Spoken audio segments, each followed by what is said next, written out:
不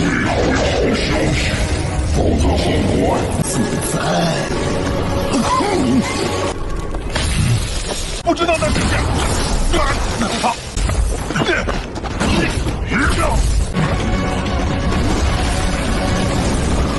沙门天在，安魂休想危害天界。要死了！ Kali ini kita akan meneruskan merangkum Donghuashi Shinji season 4 episode paling baru, yaitu episode 5 ya guys. Dimana di episode sebelumnya Sun Wukong berhasil mencabut pedang Kaisar Sitian, sedangkan Tathagata sekarang dikurung oleh Raja Gila. Sementara di rombongan Biksu Tong, Aosue telah mengetahui kalau Xiaoyu adalah api keabadian, dan mereka saat ini diserang oleh monster zombie. Dan gimana kelanjutannya? Oke, nggak usah berlama-lama lagi, langsung saja kita ke alur ceritanya. Pasukan zombie yang menyerang rombongan Biksu Tong pun semakin banyak, hingga mereka kewalahan. Dan Biksu Tong selalu mengingatkan kepada murid-muridnya agar fokus untuk melindungi Xiaoyu. Tetapi karena zombie semakin banyak, Xiaoyu pun terkepung. Tetapi beruntung, Aosue dengan kekuatan naga birunya berhasil melindungi Xiaoyu.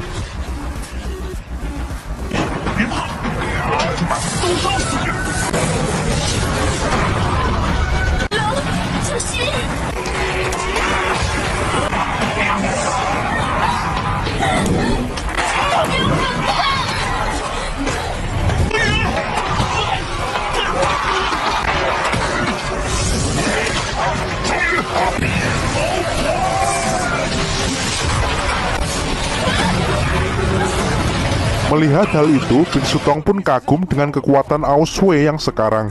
Kemudian Biksu Tong pun menginstruksikan Wuqing untuk melaksanakan rencananya. Tetapi apakah rencananya? Tonton sampai habis biar tahu ya guys. Tiba-tiba Wuqing langsung mengeluarkan pusaran pasir hingga gerombolan zombie di dekat Xiaoyu pun terpental.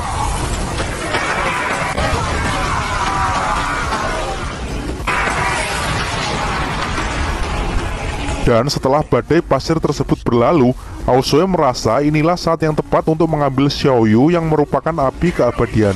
Dan gercep, Aosue pun langsung membawa kabur Xiaoyu guys.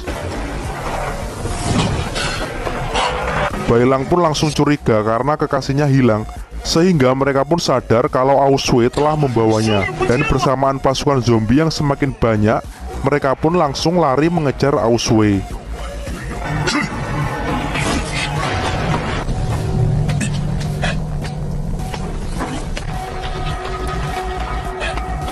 Dan setelah dirasa aman, dan saat ini ia telah mendapatkan Xiaoyu yang merupakan api keabadian, Aosue langsung memanggil kakek naga kuno yang bernama Najia. Dijelaskan kalau Najia ini yang menyuruh Aosue untuk mengambil api keabadian untuknya ya guys.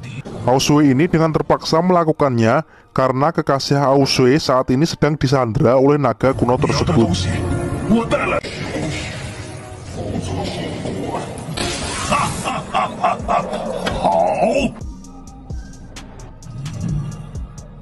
Aosue segera menagih kepada naga kuno tersebut untuk segera menyerahkan Aoling, kekasihnya.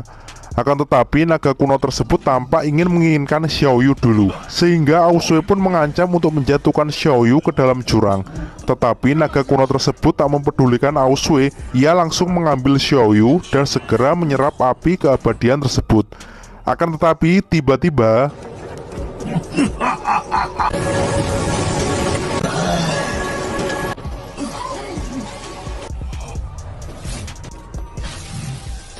dan inilah strategi Wuqing tadi guys.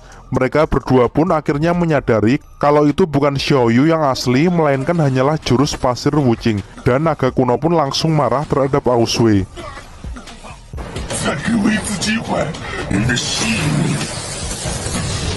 Akan tetapi Biksu Tong muncul guys. Ia menyayangkan sikap Aosue. Dia menyarankan agar Aosue harusnya cerita kepadanya agar mereka bisa membantu, bukan malah diam-diam mengkhianati Biksu Tong dan mencuri api keabadian. Dan Biksu Tong pun juga memarahi naga kuno tersebut karena telah memaksa Aosue untuk mengkhianati teman-temannya. Tetapi Aosue di situ malah marah kepada Biksu Tong. Ia menganggap Biksu Tong lah yang telah menggagalkan rencananya kali ini untuk menyelamatkan kekasihnya yang saat ini disandra oleh naga kuno. Bahkan Aosue mengatakan kalau Biksu Tong selalu ingin menang sendiri, dan adu mulut pun terjadi. 的方式不应该是伤害另一个人。无论如何，我坚信。信任我呢，所以囚禁我16年。 Auswe kemudian mengungkit-ungkit tentang kesalahan-kesalahan besar yang telah dilakukan Biksu Tong sambil marah-marah hingga ia akan menyerang Biksu Tong. Tetapi dengan cepat Biksu Tong langsung menangkisnya. Dan mereka pun bertarung dengan sangat sengit.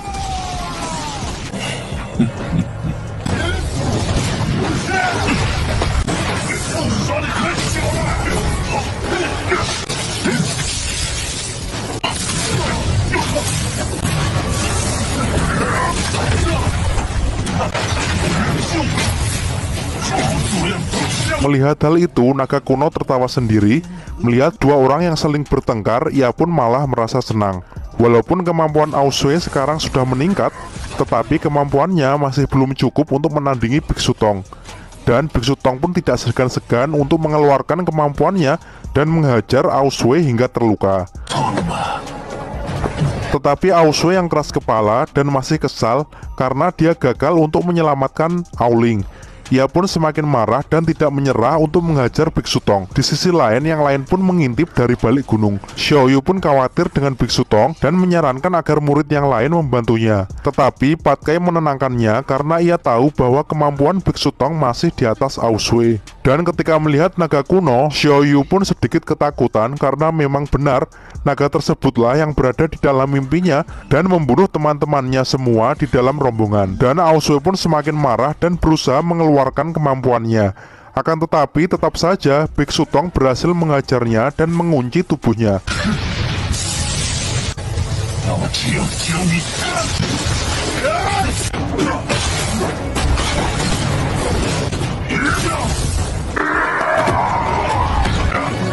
Akan tetapi tiba-tiba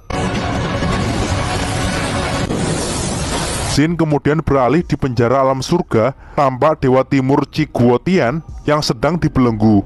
Namun tiba-tiba ia merasakan kedatangan seseorang yang ternyata ia adalah Dewa Utara, yaitu Pisa Mentian. Dewa Utara penasaran kenapa Dewa Timur yang melepaskan Tathagata sehingga ia rela tertangkap dan dipenjara oleh Kaisar Langit. Kemudian Dewa Timur menjelaskan kalau Tathagata bukanlah pengkhianat. Dia juga memberitahu kepada Dewa Utara bahwa Kaisar Langit sekarang sudah berubah dan ada jiwa-jiwa kegelapan yang bersembunyi di alam surga yang sekarang sudah tidak terkendali. Dewa Timur di situ merasa bersalah karena dari awal ia tidak menghentikan jiwa kegelapan tersebut dan hanya Tathagata yang bisa menghentikan semua ini. Sehingga itulah alasan Dewa Timur yang melepaskan Tathagata. Setelah mengetahui hal itu, Dewa Utara pun mengatakan kalau ia akan bersiaga dan dia bertekad selama ada dirinya, ia tidak akan membiarkan jiwa kegelapan mengendalikan alam surga. Tetapi kemudian ia memprediksi kalau Kaisar Langit akan mengeksekusi Dewa Timur.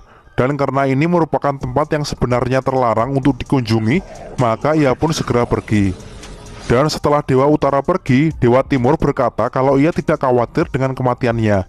Yang ia khawatirkan hanyalah runtuhnya alam surga. Dan ia yakin kalau Kaisar Langit tidak akan membunuhnya, mengingat perjuangannya bersama ketika berperang mati-matian 300 tahun yang lalu dengan negeri Asura. Dan cerita pun bersambung.